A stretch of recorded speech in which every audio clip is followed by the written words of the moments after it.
Hello प्यारे students, आप सभी लोगों को मकर संक्रांति की हार्दिक शुभकामनाएं। इसी के साथ साथ आप सभी लोगों का मैं स्वागत करता हूं अपने यूट्यूब चैनल एजुकेशन जंक्शन में। मेरा नाम है चौबे शर्मा। आज के इस वीडियो में हम लोग डिस्कस करेंगे class 10 chapter number 7 coordinate geometric exercise 7.2 part number 2। जैसा कि मैंने आपको 7.2 की एक्सरसाइज के पार्ट 1 में आपको मैंने 1 to 5 क्वेश्चंस करा दिए थे। अब इस वाले पार्ट में मैं 5 क्वेश्चन जो आपके रिमेनिंग थे वो मैं आपको करवाऊंगा और इसी के साथ ही साथ हम लोग इसी वीडियो में एक्सरसाइज 7.2 के जो बचे हुए क्वेश्चन है उनको क्या करेंगे, कंप्लीट कर देंगे। और आपसे इतना, और मैं आपसे ये भी कहना चाहता हूँ कि जो आपके जो एग्जाम्स है वो बेटा बहुत ही करीब है, तो हमेशा से जैसा कि आप जानते हैं कि एग्जाम्स आपके करीब है, तो मैं आपसे पहले भी कह चुका हूं, इसीलिए मैं आपसे ये भी कहना चाहता हूं कि आप हमेशा सेल्फ फोकस्ड रहें, अपनी अच्छे से तैयारी करते रहें, इधर उधर की बातों पर बिल्कुल भी ध्यान ना दें और सेल्फ फोकस्ड रहें, सेल्फ मोटिवेटेड रहें और अपनी अच्छे से प्रैक्टिस करें और करते रहिए। ठीक है। और जैसा कि मैं आपको बताता ही रहता हूँ वीडियो में कि भाई जितना आप लिखेंगे उतना ही आप बेहतर बनेंगे, इसलिए लिखने से ही आप चीजों को मेरे भाई सीखेंगे। तो ठीक है, तो हम लोग अब छठे क्वेश्चन पर चलते हैं। देखो बेटा, पहले क्वेश्चन को पढ़ेंगे, फिर उसके एक एक मतलब को जानने की कोशिश करेंगे। 5 क्वेश्चन हो गए थे, छठे की बारी है कि इफ यदि 1, 2, 4, 5, x, 6 and 3, 5 are the vertices of a parallelogram taken in order, then find the value of the x and y। कि भाई हमको चार वर्टिसेस दे दिए गए हैं जिसमें कि ए बी सी डी, और वो किसके हैं, पैरेललोग्राम के। और इनने बेटा हमसे खुद ही कह दिया है कि हम लोगों को इनको ऑर्डर वाइज लेना है, मतलब ए बी सी डी। आप ऊपर से नहीं शुरू कर सकते क्योंकि हमें ऑर्डर वाइज शुरू करना है, इसलिए ए यहाँ पे रहेगा, बी यहाँ पर रहेगा, सी यहाँ पर रहेगा और डी मेरे भाई यहाँ पर रहेगा। एक बार फिर से समझने की कोशिश करते हैं कि इफ 1, 2, ठीक है, और ठीक है 1, 2, 4, 4 और x, 6 और 3, y, ये जो हमारे 3, 5, ठीक है, ये जो हमारे वर्टिसेस ऑफ पैरेललोग्राम है वो टेकन, मतलब हमने एक ऑर्डर में इनको रख लिया है। देन हमें वैल्यू बतानी है x और y की। ठीक है, चलो, तो अब आपको ये पता होगा कि जो हमारे जो पैरेललोग्राम है इसमें आप जानते हैं कि जो हमारे पैरेललोग्राम के जो डायगोनल्स होते हैं, एसी हमारा फर्स्ट डायगोनल होता है, बीडी हमारा सेकंड डायगोनल होता है। ठीक है, तो ये हमारे डायगोनल जो है एसी और बीडी, ये बेटा बाइसेक्ट करते हैं। ये एक पैरेललोग्राम की कैरेक्टरिस्टिक्स होती है, एक प्रॉपर्टी होती है इसमें, क्योंकि अपोजिट साइड्स में क्या होती है भाई, पैरेलल होती है।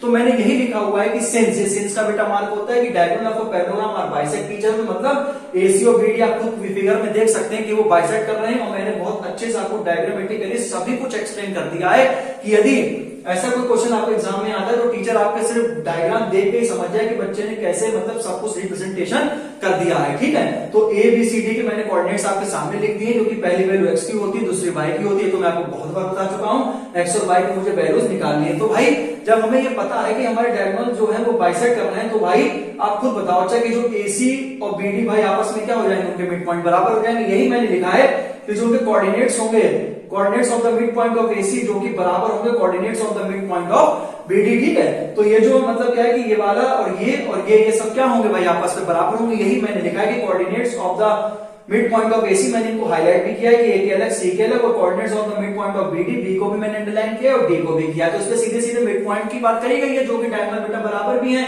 ये इसके बराबर है, ये इसके बराबर है। मैंने डायग्राम भी सही आपको समझाया है। ठीक है, मेरे डायग्राम में ही इतनी दम है कि आप इसी में से सब कुछ समझ सकते हैं। आगे देखिए कि 1 प्लस x अपॉन 2, पहले हम इसकी बात कर रहे हैं ना। देखिए x और x की वैल्यू ले लेंगे। ठीक है, 1 प्लस x अपॉन 2 और 2 प्लस 6 अपॉन 2। ठीक है, बात खत्म, यहां से तो आप समझ में आ गए। ठीक है, देखिए ये x की वैल्यू है ना, तो 1 plus x upon 2 mid point का मतलब आधा ही तो होता है बेटा। और यहाँ पर देख लीजिए y की वैल्यू 2 है, y1, और यहाँ पर क्या है y2।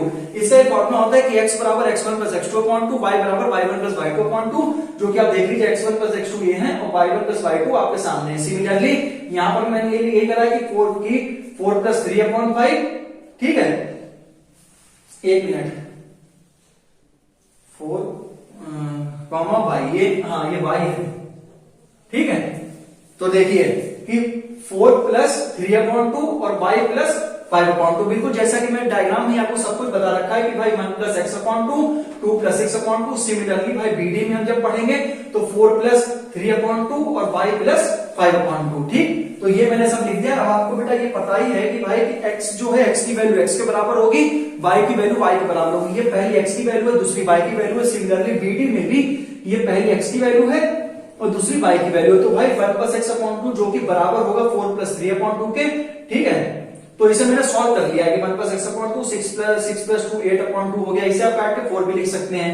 4 प्लस 3 मतलब 7 अपॉन 2 और ये y प्लस 5 अपॉन 2, तो ये 1 प्लस एक्स अपॉन 2 ये 7 अपॉन 2 के मेरे भाई बराबर होगा। सिमिलरली y प्लस 5 अपॉन 2 जो कि किसके बराबर होगा 8 अपॉन 2 मतलब 4 के बराबर होगा। इधर मैंने क्रॉस मल्टीप्लाई करी है, जब आप इसे क्रॉस मल्टीप्लाई करेंगे तो 2x प्लस 2 हो जाएगा और 7 2 जा कितना होता है बेटा 14 होता है। 2x बराबर 12 और 12 का आधा कितना होता है बेटा 6 होता है। सिमिलरली यहाँ पे देख लीजिए 2y प्लस 10 बराबर 16, तो y की वैल्यू कितनी आ जाएगी यहाँ पर से 3 आ जाएगी। ठीक है, तो आपके जो x और y की वैल्यू है या कोऑर्डिनेट्स अगर मैंने कंबाइन करके लिखे तो 6 और 3, अदरवाइज आप अलग अलग बताना चाहते तो x की वैल्यू 6 और y की वैल्यू 3। तो ये आपको बहुत अच्छे से मैंने बता दिया, बहुत आसान सा क्वेश्चन था ये, बस पूरा डायग्रामेटिकली आप समझ सकते हैं कि मैंने सब कुछ बता दिया कि आपको कुछ नहीं करना है। ये वाली लाइन आप 2 लाइन लिख दीजिएगा, फिर सीधे 1 प्लस एक्स अपॉन 2, ठीक है 2 plus 6 upon 2, similarly 4 plus 3 upon 2, y plus 5 upon 2, x को x से इक्वेट कर दो, y को y से इक्वेट कर दो, आपको x और y की वैल्यूज मिल जाएंगी। ये आपका कंप्लीट आंसर है और लिखने का भी सबसे बेस्ट तरीका है। ठीक, अब हम बात करेंगे 7th वाले क्वेश्चन की, find the coordinates of the point A. हमें ए पॉइंट के कोऑर्डिनेट बताने, फिर A B is the diameter of the circle whose centre is 2, 3 और बी के कोऑर्डिनेट हमें ये दे रखे हैं। तो भाई हमसे सबसे पहले इन्होंने कहा कि find the coordinates of point A, कि हमें ए पॉइंट के कोऑर्डिनेट्स बताने। तो भाई हमें उसको कोऑर्डिनेट बताने हैं, तो क्या हम इन्हें लेट नहीं कर सकते, let the coordinates of the point A B x. भाई मैंने अपनी तरफ से मान लिए, तो कोऑर्डिनेट्स तो बेटा दो ही होते हैं ना, एक एक्स होता है एक मेरे भाई वाई होता है। ठीक है, तो इसे मैंने अपनी तरफ से मान लिया है कि हाँ कुछ कोऑर्डिनेट्स होंगे जो कि x और y की कोई भी रिस्पेक्टेड वैल्यू हो सकती है। तो मैंने a को क्या मान लिया x और y मान लिया। ठीक है, और mid point of the AB क्या दे रखा है 2, 3 which is the centre of the circle. ठीक, और ये भी दे रखा है, और इसमें जो डायमीटर की मैंने जो और ये भी मैंने ये पूरा आपको बता दिया है, और साथ ही साथ जो बी पॉइंट के कोऑर्डिनेट है वो भी बेटा यहाँ पर दे रखे हैं, सब कुछ मैंने लिख दिया है। ठीक, एक बार हम फिर से पढ़ लेते हैं कि भाई हमें कोऑर्डिनेट्स ए के मुझे बताने, जो कि मैंने x और y मेरे भाई लेट कर लिए हैं। Mid point of AB 2, 3 which is the centre of the circle, तो इसमें हम मिड पॉइंट का फॉर्मूला लगाएंगे जो कि आपको क्वेश्चन में ही बिल्कुल साफ साफ हमसे कह रहा है। ठीक है, वो सेंटर मतलब सीधी सीधी बात करेंगे मिड पॉइंट फॉर्मूले की, सीधे सीधे। ठीक, हम मिड पॉइंट फॉर्मूला लगाएंगे x बराबर x1 plus x2 upon 2, y बराबर y1 प्लस y2 अपॉन 2। जो x की वैल्यू होगी वो बेटा 2 होगी। यहां पर से ये देख लीजिए y की वैल्यू हम कितने इक्वेट करेंगे -3 करेंगे, क्योंकि खुद आप देखिए 2, -3 लिखा हुआ है ना, हम थोड़ा अपनी तरफ से कुछ कहना है, ये x की वैल्यू है और ये मेरे भाई y की वैल्यू जो कि आपको पता ही है। ठीक, तो x बराबर x1 plus x2 upon 2, y बराबर y1 प्लस y2 अपॉन 2। देखिए x प्लस 1 अपॉन 2, ये देखिए x की वैल्यू है ना ये वाली 1 अपॉन 2, क्योंकि b के कोऑर्डिनेट तो हम लोग यूज करेंगे ही करेंगे। साथ ही साथ y प्लस 4 अपॉन 2, और ये किसके बराबर होगा मेरे भाई 2, -3 के बराबर होगा, जो कि हमसे क्वेश्चन में ही भाई कह रहे हैं। अब इधर से खुद देखिए ये वैल्यू x की है, ये वैल्यू y की है, इसका मतलब x प्लस 1 अपॉन 2 किसके बराबर होगा 2 के बराबर होगा। सिमिलरली y प्लस 4 अपॉन 2 मेरे भाई किसके बराबर होगा -3 के बराबर होगा। जब आप इसे सॉल्व करेंगे तो x प्लस 1 बराबर 4 हो जाएगा, तो x की वैल्यू 3 आ जाएगी, और जब आप इसे सॉल्व करेंगे तो ये -6 हो जाएगा। ठीक है, तो y बराबर आपकी कितनी वैल्यू आ जाएगी -10 वैल्यू आ जाएगी। तो a के हमारे कोऑर्डिनेट्स क्या हो जाएंगे 3, -10, ये x की वैल्यू और ये मेरे भाई y की वैल्यू। सिंपल सा क्वेश्चन था, इसे फटाफट से हटाते हैं, नेक्स्ट क्वेश्चन पे आते हैं। उम्मीद है आपको इस समझ में मेरे भाई आ गया होगा। ठीक है, 8th क्वेश्चन करते हैं, वो भी बहुत इजी है।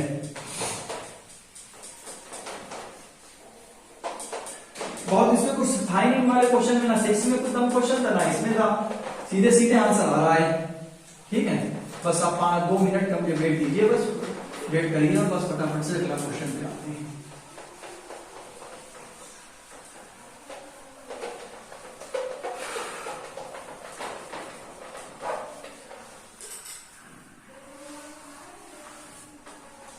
चलिए इसे बाद में मिटा देंगे, फटाफट हम अगले क्वेश्चन 8 वाला करते हैं, वो छोटा सा सवाल है, उसमें ज्यादा टाइम लगेगा भी नहीं, 8 इतने में ही आ जाएगा। देखिए ध्यान दीजिए कि if A and B are -2, 2 and 2, -4 respectively, कि A और B हमें कुछ कोऑर्डिनेट दे रखे, जो कि मैं आपको डायग्रामेटिकली समझा देता हूं।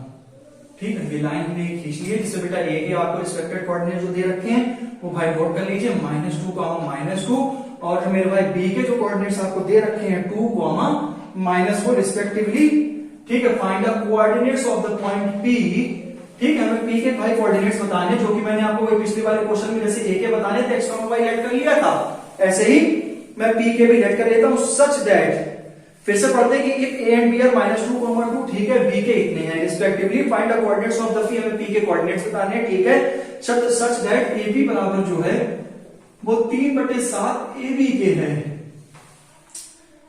And P lies on the segment of A B, ठीक है, और जो पी है वो लाई कर रहा है ए बी के सेगमेंट में, जो कि मैंने डायग्रामेटिकली बता दिया है। तो इनका जो रेशियो है वो भाई कितना होगा 3 और 4, तब जो मिला के आपका ये पूरा बनेगा। बस ये आपका M1 हो जाएगा और ये आपका M2 हो जाएगा, ठीक है। बस ये आपका X1 Y1 हो गया और ये आपका भाई X2 और Y2 हो गया। बस और इसमें कुछ नहीं करना है। इस रेशियो का भी क्या है भाई बेटा, यही मतलब है, ठीक है। तो यहाँ पर आप 3 और यहाँ पर 4 मिला के आपका 3/7 करके जो रेशियो बना है, इसी हिसाब से आप इसे क्या करेंगे, डिस्ट्रीब्यूट करेंगे। ए और इसके कोऑर्डिनेट्स है पी ए और पी जो है ए बी सेगमेंट पे लाई कर रहा है, जहां पर ये कंडीशन दे रखी है, इस हिसाब से हमने M1 M2 को लेट कर लिया है। तो आप सीधे सीधे जो है फॉर्मूला लगा दीजिए, x बराबर बेटा M1 X2 plus M2 X1 upon M1 plus M2। यहां पर एक लाइन खींच दीजिए, y बराबर M1 Y2 plus M2 Y1 upon M1 plus M2, ठीक। तो सबसे पहले आप यहाँ पर नीचे ये जोड़ी लीजिए 3 + 4, यहाँ पर अब y बराबर भी यहाँ पर नीचे इतना काम पहले ही कर लिया करें, 3 + 4 लिखते हैं। M1 की वैल्यू देखिए 3 है, ठीक है, और M1 X2 की वैल्यू कितनी है बेटा 2 है, और यहाँ पर M2 की वैल्यू कितनी है 4 है, और X1 की वैल्यू कितनी है -2 है। इसे मेरे भाई सॉल्व कर लिया, 3 × 2 = 6 -8/7। तो x की वैल्यू यहाँ पर से कितनी आ जाएगी, -2/7, और y की वैल्यू यहाँ पर कैलकुलेट कर लीजिए कि M1 की वैल्यू बेटा 3 है, y2 की वैल्यू कितनी है भाई -4 है, प्लस M2 की वैल्यू 4 है, y1 की वैल्यू कितनी है भाई -2 है। तो y बराबर ये कितना हो जाएगा, 4 × 3 -12 -8/7। तो y की वैल्यू कितनी आ गई, -20/7। तो जो हमारे जो कोऑर्डिनेट्स होंगे, जो t के x, y मैंने बताया था भी आपको 1 मिनट पहले, तो इसके रिस्पेक्टिव कोऑर्डिनेट -2/7 और -20/7। आप आंसर भी चेक कर सकते हैं, यही आंसर आ रहा है। कुछ नहीं करना है, सीधे सीधे और सीधे सीधे आपको सेक्शन फॉर्मूला लगाना है। रेशियो को मैंने डिस्ट्रीब्यूट कर दिया, ये भी मैंने आपको बता दिया, ठीक है। एक कोऑर्डिनेट्स सीधे रखे, ये दे रखे X1 Y1 X2 Y2 से आप लगा सकते हैं। ये रेशियो दे रखा है 3/7, तो 3 + 3 और ये 4 को कर लेंगे भाई, तो ठीक है। तो M1 ये हो जाएगा और M2 ये हो जाएगा, सीधा सीधा सब कुछ दे रखा है। ये भी आपका आसान क्वेश्चन था, वो जो कि मैंने करा दिया है। अब हम लोग बात करते हैं 9वें क्वेश्चन की, ठीक है।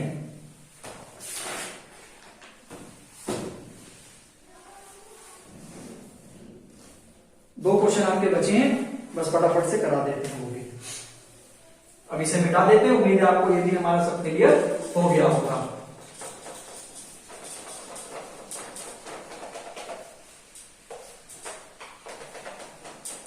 ये कोऑर्डिनेट ज्योमेट्री अच्छा चैप्टर है और स्कोरिंग चैप्टर्स में है भाई, सब कुछ इसमें दिया रहता है।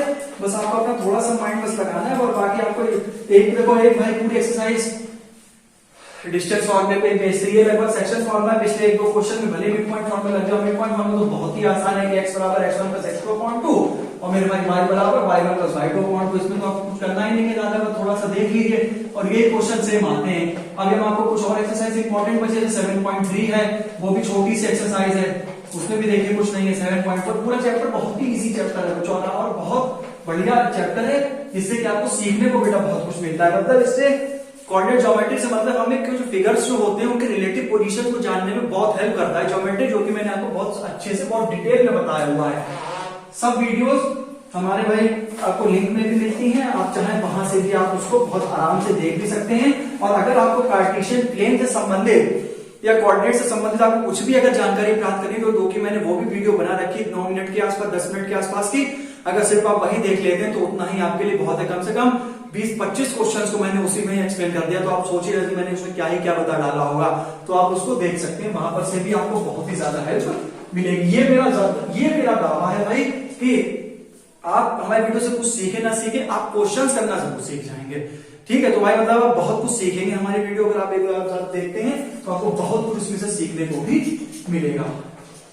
और मैंने जो अगर आपने एक बार देखे तो आपके सारे डाउट्स भी वहां पर मेरे हिसाब से क्लियर हो जाएंगे, जो कि आपको जो भी कार्टेशियन प्लेन से संबंधित या 2D प्लेन से संबंधित कुछ भी आपको प्रॉब्लम होती है तो वो नहीं हुआ करेगी, ठीक है। चलिए अब फटाफट बोर्ड आपका साफ हो गया है। अब हम लोग 9th क्वेश्चन पढ़ते हैं।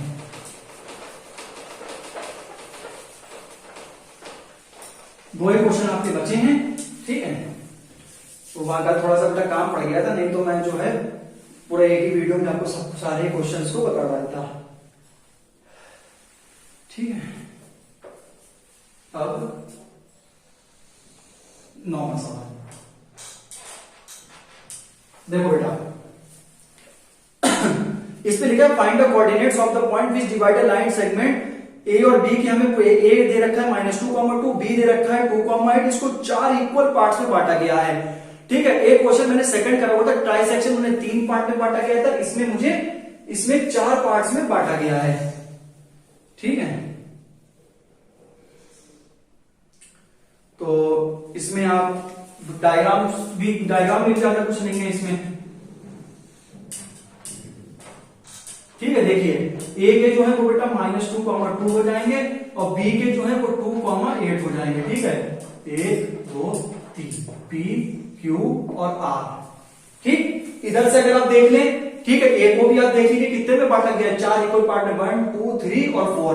और यदि आपको बी को देखना है तो इधर देख लीजिए 1 2 3 4, मतलब दोनों को 4 इक्वल पार्ट्स में बांटा गया है। तो यही मुझे लाइन लिखनी है जो भी मैंने बोली है, यही मुझे इंग्लिश में लिखना है। तो कैसे आप लिखेंगे, बाय ऑब्जर्वेशन।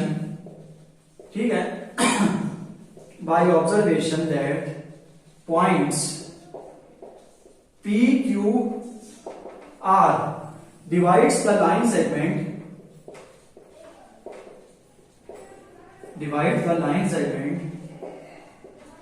ए के आप कोऑर्डिनेट्स बेटा मेंशन कर दीजिए -2,2 एंड बी की आप मेंशन कर दीजिए 2,8 इंटू 4 इक्वल पार्ट, जो कि अभी मैंने आपको यही बताया था, यही आपको किताब से उतार के लिख देना है बस। ठीक है, अब आप ये देख लीजिए कि पॉइंट पी जो है, point P divides the line segment. ठीक है, ए क्यू इंटू 2 इक्वल पार्ट्स।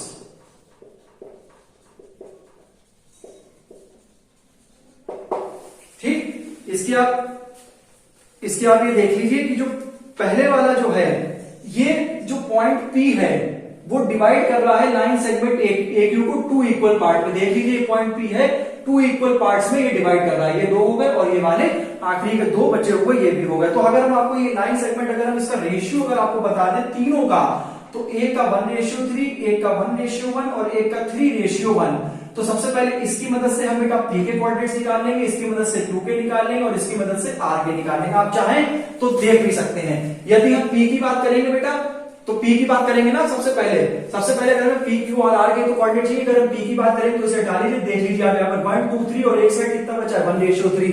आगे समझ में, ऐसे ही करके फिर आपको यही चीज लिखनी होगी, point P divide the line segment P Q to 2 equal part, तो ये रेशियो आपका आ जाएगा। उसके बाद आप लिखेंगे, उसके बाद आप यही लिख दीजिएगा। ठीक है, point Q divide the line segment A B into 2 equal parts and point R divide the line segment B Q into 2 equal parts. तो यही करके आपका यही रेशियो आ जाएगा कि 1:3, 1:1 और 3:1, जो कि मैं ज्यादा लैंग्वेज ना लिख के आप प्लीज बेटा लिख दीजिएगा, क्योंकि आपको रिप्रेजेंटेशन स्किल से बेटा मैटर करती है, जो कि मैं आपको 1000 बार बताता हूं।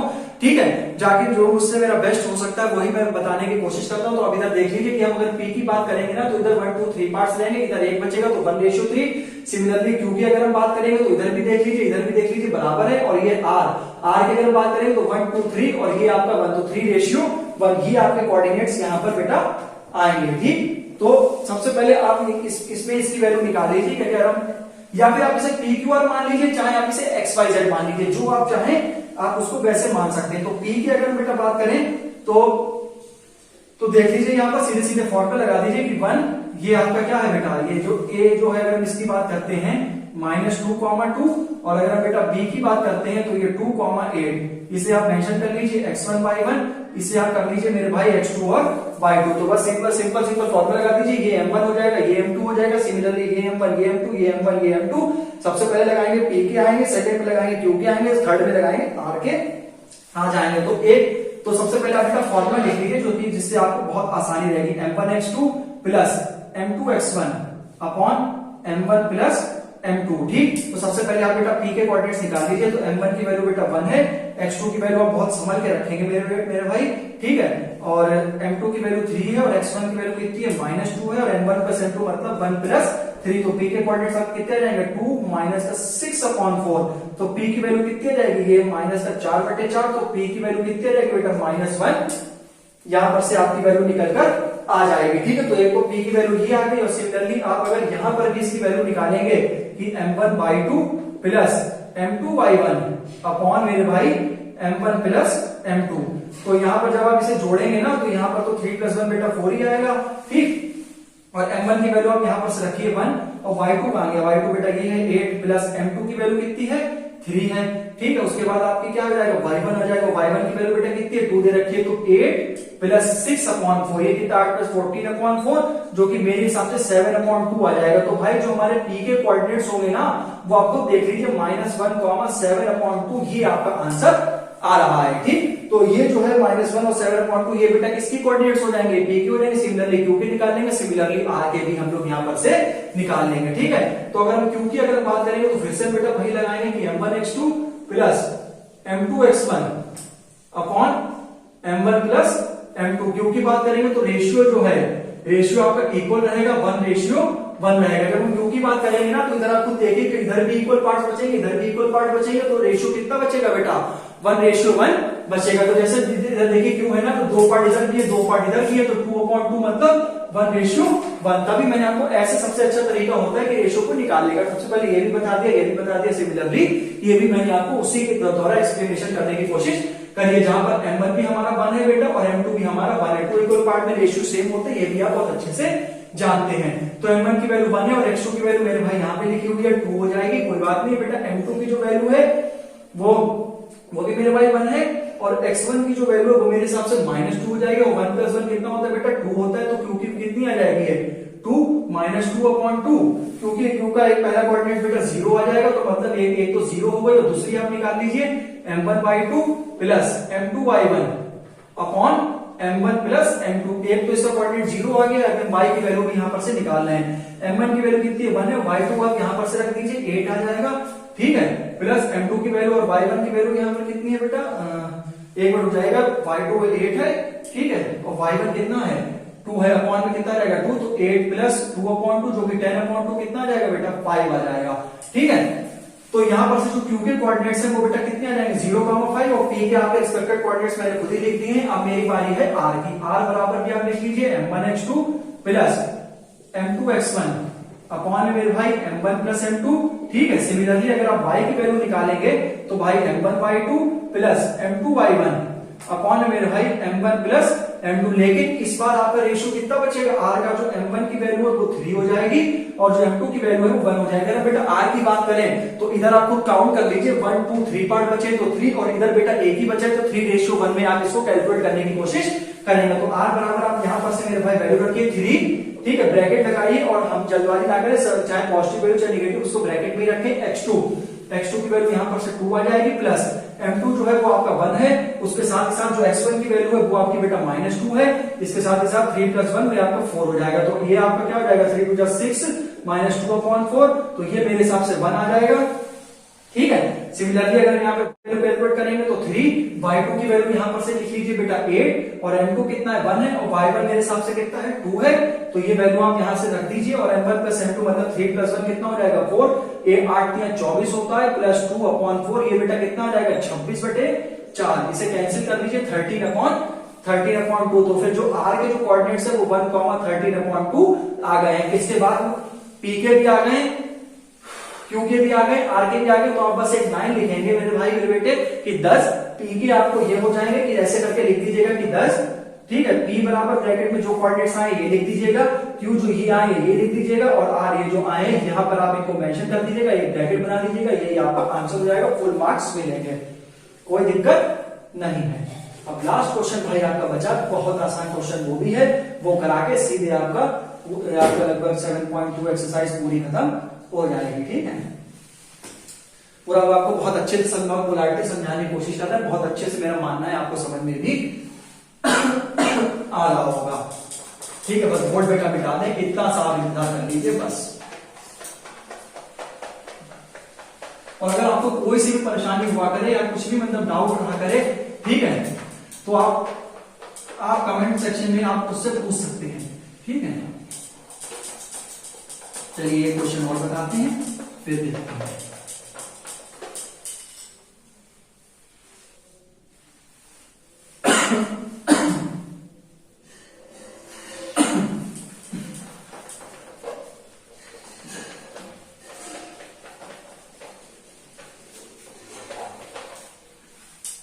ये रोम्बस से रिलेटेड क्वेश्चन है। तो जैसे कि अभी मैंने रोम्बस रिलेटेड बोल दिया, तो आप अपने माइंड में रोम्बस का डायग्राम याद करके सोचिए कि असल में उसकी क्या क्या कैरेक्टरिस्टिक्स होती है, क्या क्या प्रॉपर्टी होती है, रोम्बस की क्या क्या खासियत होती है, आपने दिमाग में सोचे कि और साइड इक्वल होते हैं कि डायगोनल बाइसेक्ट करते हैं कि नहीं करते हैं, मिड पॉइंट जो है वो बराबर होते हैं नहीं होते हैं, ये आप कोशिश आप जरा सोचिए।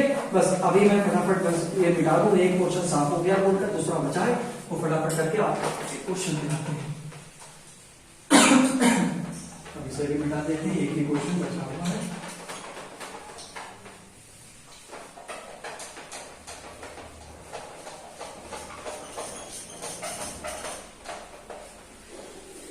और इस क्वेश्चन में आपको हिंट दे रखी है और आप ये याद रखें कि हिंट पेपर में नहीं बताई जाती है। तो जब आपको जो हिंट आपके एक ऑर्डर का लास्ट वर्ड होगा टेकन इन ऑर्डर, उसके साथ ही साथ आपको इसके अलावा कोई हिंट पेपर में नहीं दी जाएगी। ठीक है, हिंट इसलिए दे देते हैं क्योंकि बस आप क्लास में क्वेश्चन सॉल्व कर सके, लेकिन पेपर में हिंट अवेलेबल बेटा नहीं होती है। ठीक है,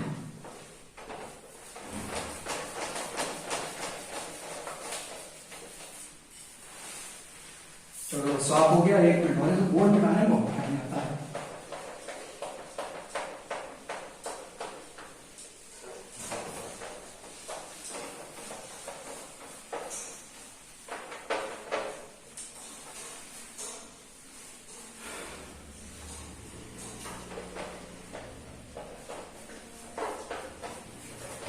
चलो भाई,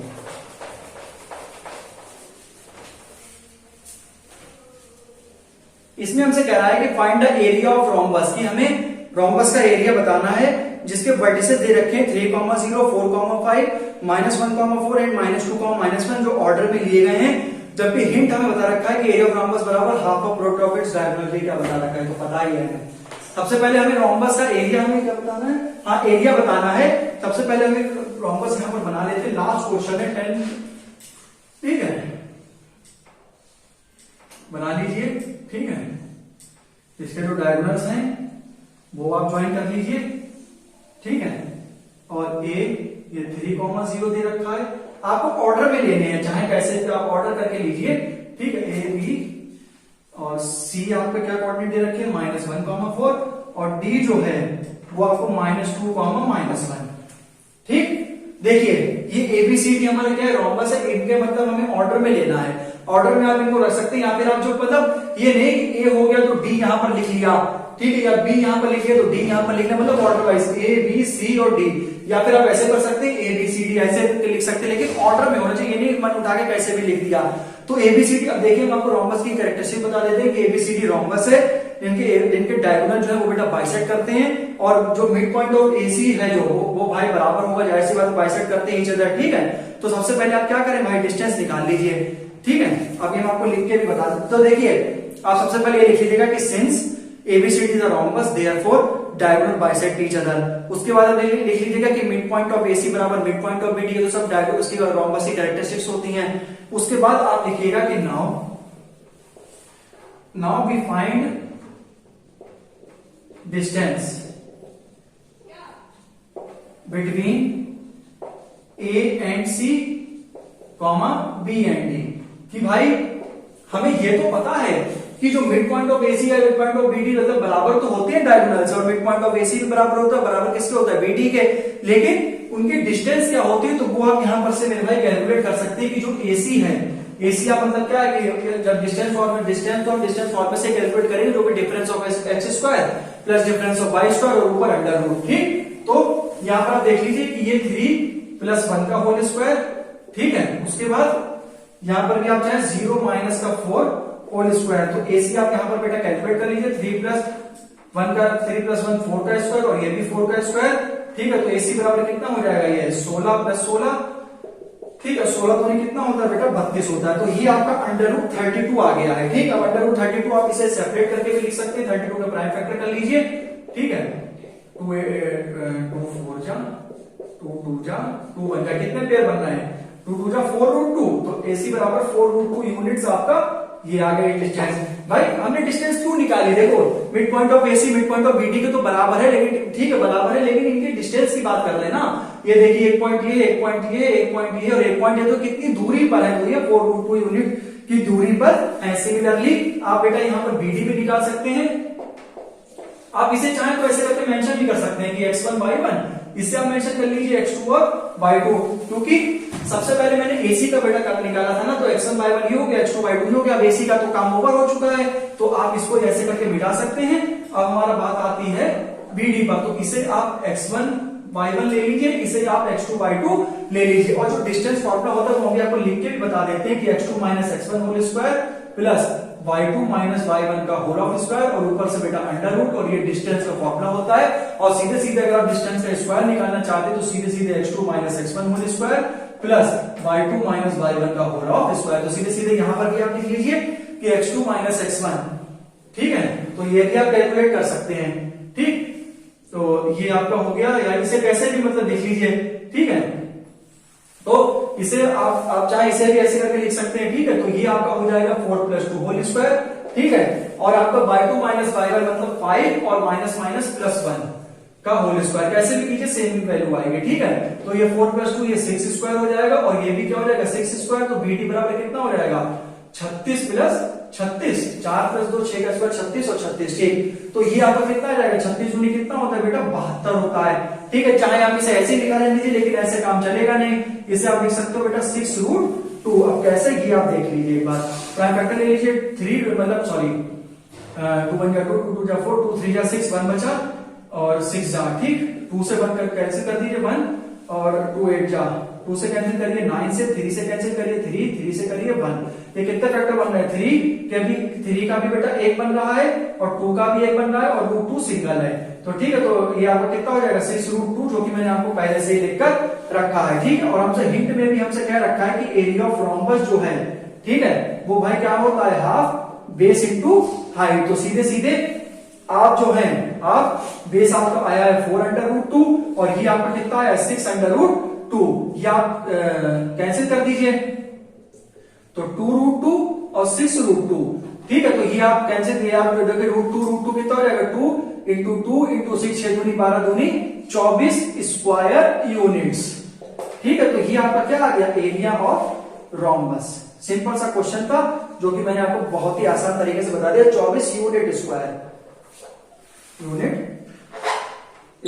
तो ये आपका आंसर है, ठीक। बहुत आसान तरीके से मैंने आपको बता दिया है। एसी मतलब बेस भी निकाल लिया, या मतलब इसका और भी एक फॉर्मूला होता है कि हाफ बेस इंटू हाइट तो होता ही है, और साथ ही साथ अगर आप इसे ऐसे चाहे ऐसे लिख सकते हैं हाफ इंटू डायगोनल्स का स्क्वायर, ठीक है, जो कि आपसे क्वेश्चन में कह रखा है, या फिर प्रोडक्ट ऑफ इट्स डायगोनल्स, ठीक है। प्रोडक्ट ऑफ डायगोनल मतलब हाफ इंटू एसी जो कि एक डायगोनल है और बीसी एक डायगोनल है, हाफ एसी की वैल्यू रख दीजिए, बीसी और बीडी की रख दीजिए, आपको 24 आंसर आ जाएगा। ऐसे समझ सकते हैं और ऐसे भी समझ सकते हैं, ठीक। तो मेरे हिसाब से 7.2 आपकी पूरी एक्सरसाइज मैंने A to Z करवा दी है। 7.1 तो वन शॉट में ही बता दी थी। 7.3 है जो आपकी एरिया ऑफ ट्रायंगल में बेस्ड है, बहुत इंटरेस्टिंग बहुत मजेदार एक्सरसाइज है और बहुत ज्यादा क्वेश्चन इससे इसी से पेपर में भी पूछा जाता है। तो वो आपको हम नेक्स्ट वीडियो में कराएंगे। इस वीडियो में मेरे भाई इतना ही था। उम्मीद है मेरी वीडियो आपको बहुत अच्छी लगी होगी। मैंने बहुत अच्छे तरीके से बहुत पोलाइटली विनम्रता से आपको एक एक चीज को समझाने की कोशिश करी है और मेरा पूरा दावा है ये वीडियो आपको मेरी बहुत अच्छी लगी होगी। तो बस मेरी आपसे इतनी सी छोटी सी रिक्वेस्ट है कि भाई प्लीज मेरी वीडियो को लाइक कर दीजिए और मेरे चैनल को सब्सक्राइब कर दीजिए, जिससे कि आपको पल पल की वीडियो जो है वो आपको मिलती रहे। इसी के साथ साथ मिलते हैं नेक्स्ट वीडियो में, तब तक अपना बहुत अच्छे से ध्यान रखें। नमस्ते।